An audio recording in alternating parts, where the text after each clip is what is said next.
Good evening. My name is Ann Stevens. Thank you, Chuck, for introducing me earlier. But I, like Chuck, am not going to be doing a lot of talking with you. I brought with me my friend, Miss Georgia Pertee. She is a retired teacher from Greenup County. She is also known as Granny George in the world of storytelling. She has told stories all over Kentucky and is quite famous in our area for her skill there. And a fun lady to be around. I've enjoyed getting to know her and very much appreciate her being a volunteer in the Fine Arts program in Greenup County. And she's affectionately known as Miss T by her students. But she's going to be talking with us about school community connections, ways that we can encourage people to use storytelling, and then also talk to us a little bit about how to get started as a storyteller. If all of this has been inspiring and you want to know more and maybe get involved, we want to provide that opportunity and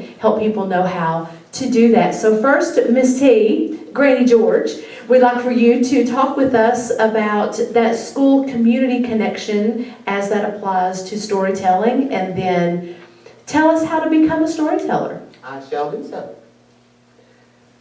The school community connections. A lot of times the community did not do anything for schools. It was a choice. Well, should we go to school? Should we not go to school? Let them do their job, we'll do our job. School connections, working with schools, is no longer a choice, it's a necessity. Teachers are told to teach the test. There are so many things they cannot teach. As a teacher for 30 years, I can tell you, it was wonderful teaching when we were allowed to teach. Nowadays, it's, no, you can't teach that. I nearly fainted when I heard that they were not going to teach cursive writing anymore. Some of our teachers still do, but they don't let anybody know it. No, you can't teach the multiplication tables. What? No, they must use calculators. What if the calculator goes bad? Oh, that won't happen. No. So these things, it's no longer a choice. Now I thought about community involvement and I thought, what shall I say? And I tried to think of something. Ann can tell you, I said, of all of the topics you could give me, this is the one I don't know what to say. So I started thinking about all of the times that when I was teaching, and I thought about, I taught in a small school in Greenup County. It was called Sunshine. We had no air conditioning, no science equipment. We had books. That was it. No air conditioning, the heat, the radiator on the side of the building, if you got too close to it, the cover fell off. It dripped at times. You would sit there in your coat while you were trying to learn. I had as many as 52 students in one classroom. We had wall-to-wall kid. You couldn't walk up and down the aisles. But we had a good time and we learned. And every spring, we had a great visitation by the termites. The termites would fly in the window and we would go outside and have class outside. Now the children kind of liked that. But that was just normal. It happened every year. At the end of every year, we took our books, we wrapped them in newspaper, put them on the back of our lockers, and the excess books we took out to the storage building. Our storage building was a concrete building out back of the playground where we kept the gym equipment. That means 2 balls and a bat. We kept the football uniforms, we kept the excess books that we had, anything from the cooking department, any excess art supplies we had, and we would take our erasers and chalk, put in a plastic bag and take out there. Everything, it was just a sort of a junk hole. It took everything. And we all went home. Summertime is over, it's time for school to start. First day of school, the children get their stack of books, start taking the newspaper off, and they noticed something funny. There was dust, dirty stuff around them. They looked at the books, and every book we had holes right through the middle. Termites. Termites had eaten around the covers, eaten through the books. The books could not be used because you'd open the page and you could read 2 words, hole, 2 words, hole, It was terrible. Well, we told the principal, what are we going to do? What are we going to do? Every book in this building, the termites have been into. He says, I don't know, I'll call the school board and the superintendent. So he called. And they said, oh, there's no money. We can't buy new books. I don't know what to do. See if you can round some up. So our principal says, well, wait, we have some excess books in the storage room. So we went to the storage room. Art supplies were eaten up, football uniforms were eaten up, and every book in the storage room were eaten up. Enough that we couldn't use them. No books. So the call went out to the rest of the schools in Greenup County. We need books. We need books. We got maybe 5, 6 books for each classroom. So we were sharing the books. Well, the parents got hold of this and of all of our situation and how the termites had been into everything. And they said, well, we will do something about this. So they held bake sales. They had country music shows. For a month, they did everything they could to raise money. And I heard one father say to the mother, I think we have enough money. Let's get some things ordered and get this show on the road. And I thought, goody, goody, goody, I'm so excited. Within a week, a big truck pulls in. Boxes are unloaded and taken to our Catholic gymatorium. It was everything. And the janitor located the boxes and put them all in a row in there. Every teacher couldn't wait. He's opening the boxes and he opens every box and the teachers run in to find the ones for their classroom. And there they were, box after box full of brand new football uniforms. True story. That was community action in those days. We taught the rest of the year with our 5 books and anything we could do. Brought in magazines, newspapers, whatever we could use to teach. The next year we got books. But the football uniforms were important. So in those days, we looked upon people coming in, the community coming in, as interference, not as help. Nowadays, we need them to come in and help. As I said, it's no longer a choice, it's a necessity. The average IQ of America has gone down 10 points in the last 10 years. Because teachers cannot teach. They are not allowed to teach. First of all, they can't maintain discipline. You're not allowed to discipline a child. My friend still substitutes, and she was taken to a class to how to talk to a child who is fighting and destroying things and beating up other children without yelling. She was not allowed to yell or raise her voice. That's the way I control my kids. Sit down. And they did. But the average IQ has gone down, as I said. We are 17th or 20th by now in the world in math and science. Why? We have the best space program. We have the best scientists. We have the smartest people. Why are we so low with our children? What's going on? Something bad is happening. Teachers aren't allowed to teach. Our work ethic is gone. 51% of the people in the United States are on welfare of some sort. That's not good. They have no work ethic anymore. Competition is taken away. You're not allowed to have a spelling bee. Because Johnny doesn't know a word, that might hurt his feelings. A mother actually, and this is the truth, a mother came to school and said, you marked my child's the word wrong. This is my friend, not me, because I'm not teaching anymore. Said, you marked my child's word wrong on his paper. She says, yes, ma'am, it's wrong. She said, he only missed it by 2 letters. A spelling word, if it's not spelled right, is wrong. And yet they told her she had to change the grade. Now, what is right about that, people? Nothing. So I started thinking about, well, we have to do something. I started thinking about when I was in school, back in the dinosaur days. When I was in school, I went to school in a very rich school district. We had Detroit Steel. We had lots of money. As I was telling Ann on the way down here, we had a room full of art supplies. The first day I went to teach at a school in Kentucky, I walked to the principal and I said, where's your art supply room? He said, what? I said, where's your art supply room? And the extra chalk and the extra erasers. And he said, where are you from? And I said, from New Boston, Ohio. He said, well, honey, you're in Kentucky now. You want art supplies or extra erasers and chalk, you buy them out of your money. And I made $320 a month. But I had to buy my supplies. But we taught and we had a great time doing it. We had fun. But I started thinking about how I was going to teach different things. And I'll tell you more about that later. But once a month when I was in school, our teachers would have somebody come in and talk to us, just people in the neighborhood. In those days, mothers didn't work very often. But mothers would come in and talk to us. We had a World War II veteran who came in, and he would tell about what happened during World War II. He would talk about the Holocaust. He would talk about, he was there when they liberated Dachau and Auschwitz. He would talk about what the people looked like, how the people went to the furnaces and so forth.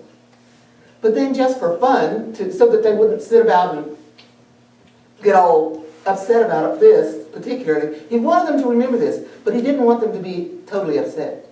So he would tell them, he'd say, you know, I won a medal when I was over there. And they'd all look at him, yeah, you won a medal? Oh. He'd say, yep, that's the truth. And this is my father, so I know it's the truth. He said, I won a Bronze Star. And they said, gosh. He said, would you like to hear how I won that star? And they said, well, yes, go ahead.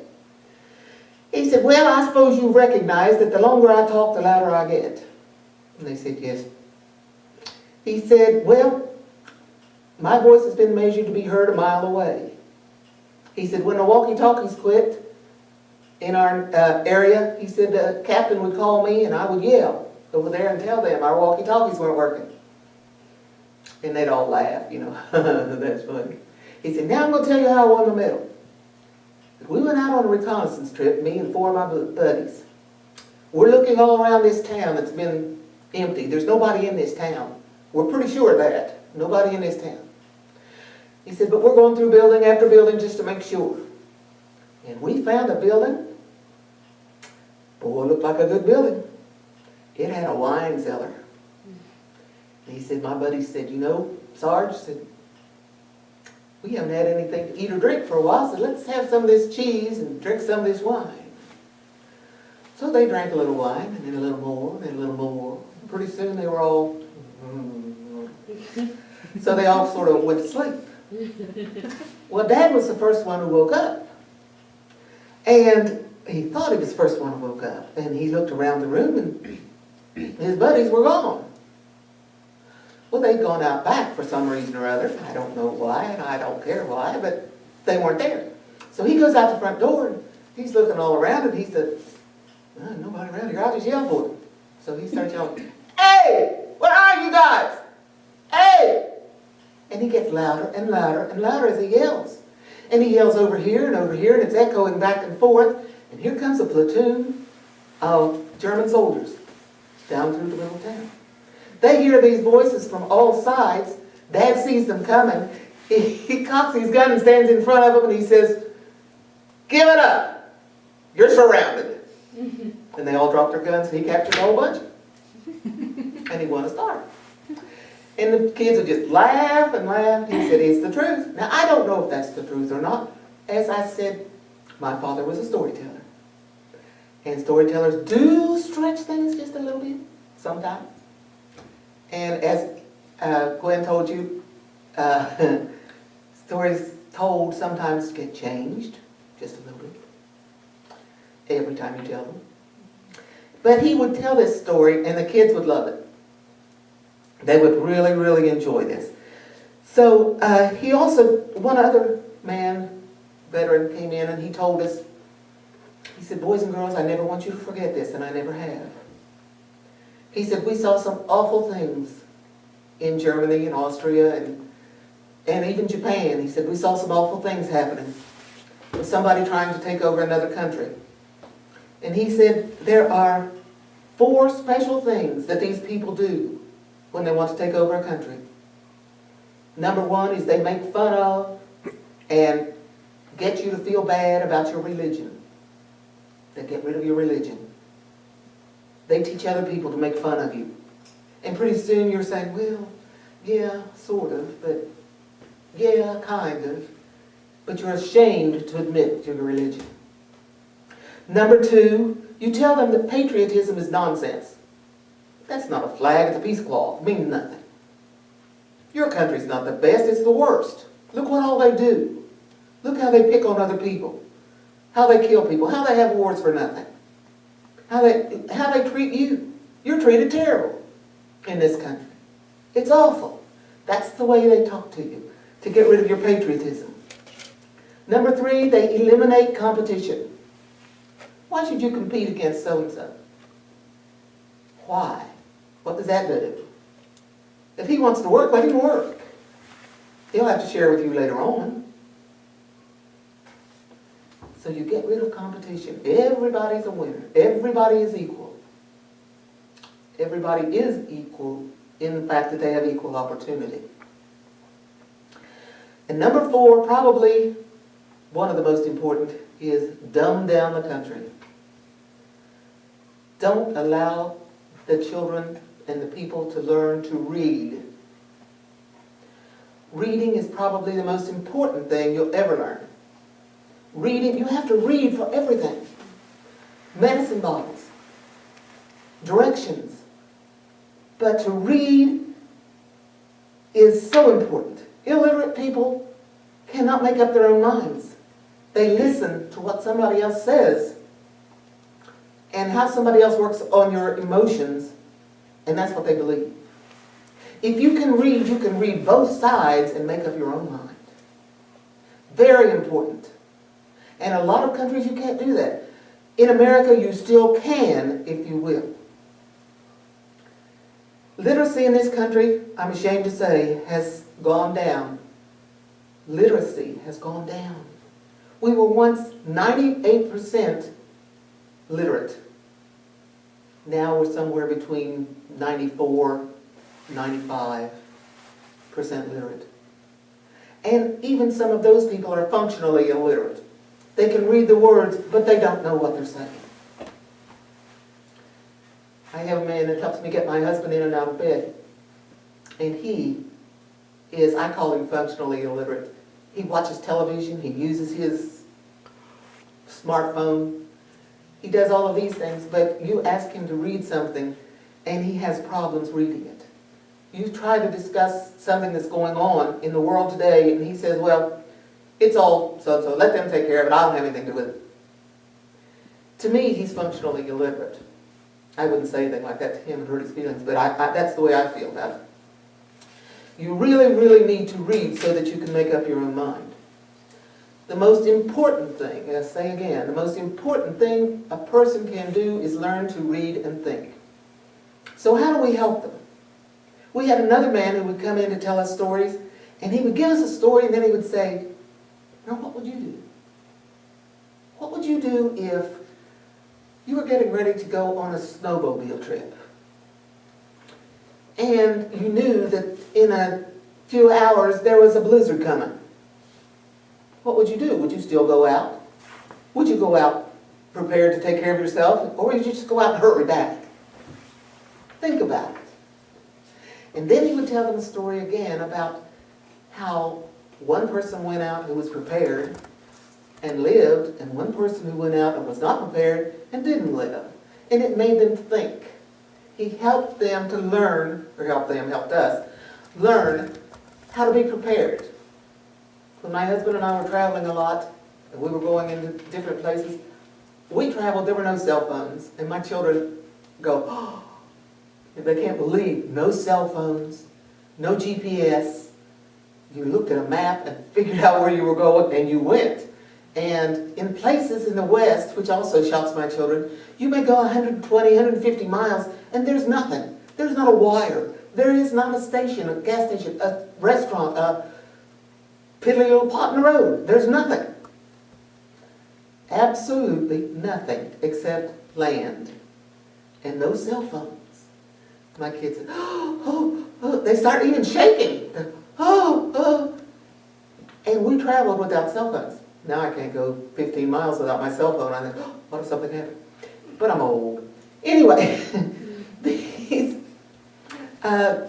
these stories build your knowledge and your necessity of preparedness. So I always went prepared. I always carried extra water, extra food, extra clothes, extra medicine. Whenever we got ready to travel, I was ready in case something happened.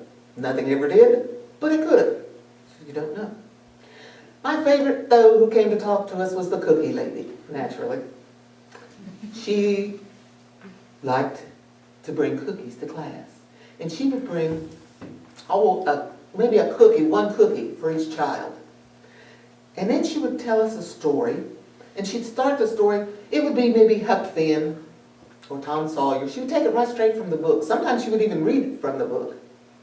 And then she would stop right when something was getting ready to happen. And she'd say, now, one of the things I just told you was wrong. I'll be back in 2 weeks. If you can tell me what was wrong, what I told you was wrong in this book, I'll give you an extra cookie. Well, every child in that room was running to get the copy of Huck Finn or whatever story she was reading to find out what was wrong. And usually it was some little thing, so you really had to search. Sometimes you had to read that book and then go back through and check it again. But we learned to read, and we learned to enjoy reading. I love to read. I never go anywhere without my Kindle. I must have 800 books on my Kindle already, and it's only a year old. I love reading. I will read cereal boxes if I run out of something else. I absolutely love to read. And my children, well, I don't have any physical children. My children, when I talk about my children, it's my former students. But they have learned, a lot of them, to read and love to read. Sometimes I didn't give them cookies, but sometimes I'd give them, something else. Now these stories she called the Prove Me Wrong stories. Now also, sometimes we would have a man come in and have Prove Me Wrong and teach us how to debate. That's going back in here. I have here some things that you can do to connect with your schools.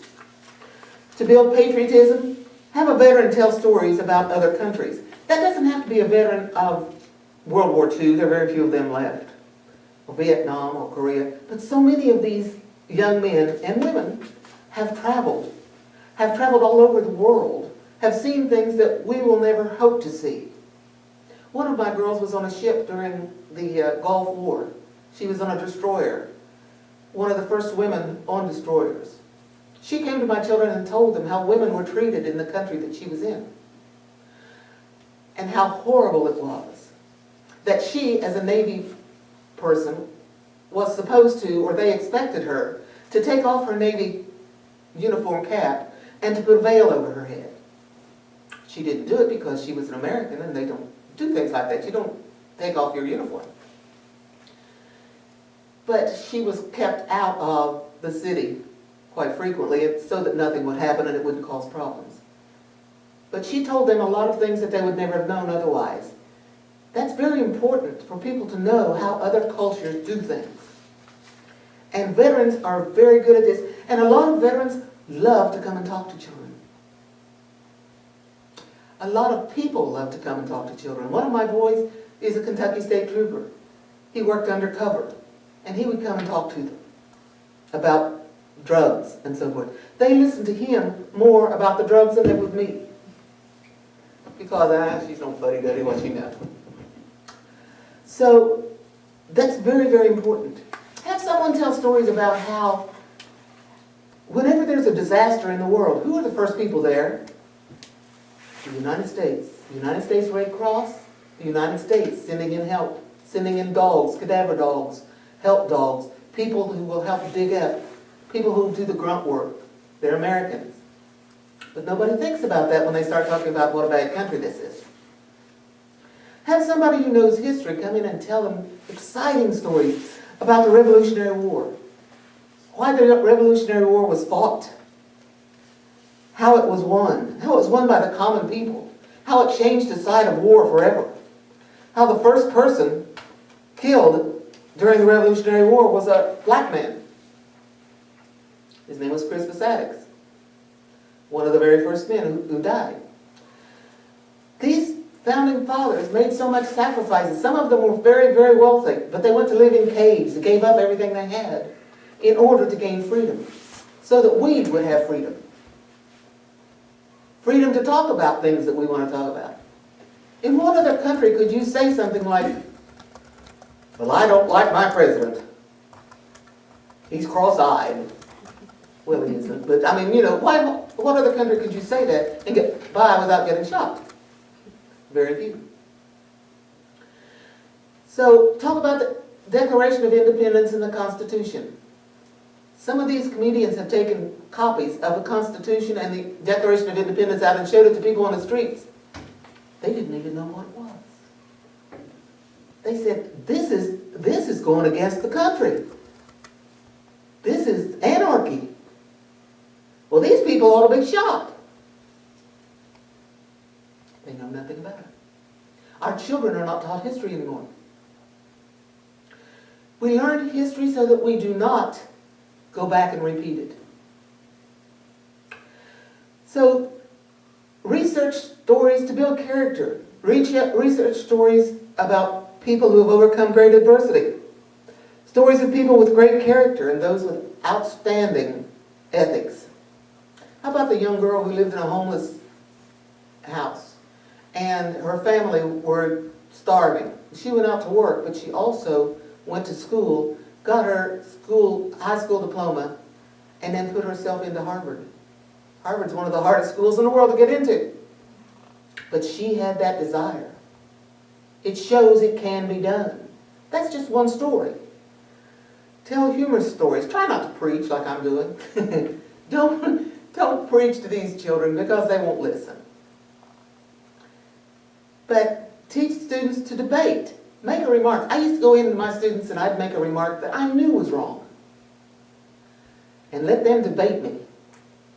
Let them tell me, I said, you look up so-and-so, whatever it is, and you prove to me that I'm wrong and I'll give you an A. Well, when I started, I had one or two who would do it. Then the next time it was 3 or 4, and the next time it was 4 or 5. Sometimes they didn't prove me wrong, but I'd give them a good grade for trying. So they knew if they tried. And pretty soon, some of them got very good at it. And you have to explain to them that to prove something, you have to have incontrovertible proof. You can't just say, well, my mom said. That is not incontrovertible truth. One favorite way to teach children to think and reason is to read them a short mystery. And when you get almost to the end, have them solve it. Don't tell them how it's really solved. Have them write down. Now, you can't have them yell out because then everybody will go along with everybody else. But have them solve it.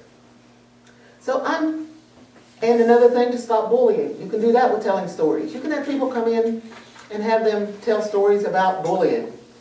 You stop and think about it. I used to tell my children, you know Bill Gates? Bill Gates was a nerd. Bill Gates was made fun of when he was in school. Bill Gates was bullied terribly. He had one friend who helped him, who stayed with him, who took care of him, helped him out. I said, now, in this day and age, Bill Gates is the richest man in the world. Would you like to be one of those who bullied him? Or would you like to be one of those who helped him? Which one do you think he would help? Gives him something to think about. So storytelling is a big help. Now, if I go on now to tell you how to become a storyteller, I would like to tell you I taught storytelling in college. And one way I taught storytelling was, I used to tell them, I taught my classes, I taught science. And one way I taught science was storytelling. I would start every lesson with a story. For example, when I taught genetics, I would tell them, once upon a time there was a boy who went, and he thought he'd never find a girlfriend. But he found a girl, and she went, They fell in love. They got married.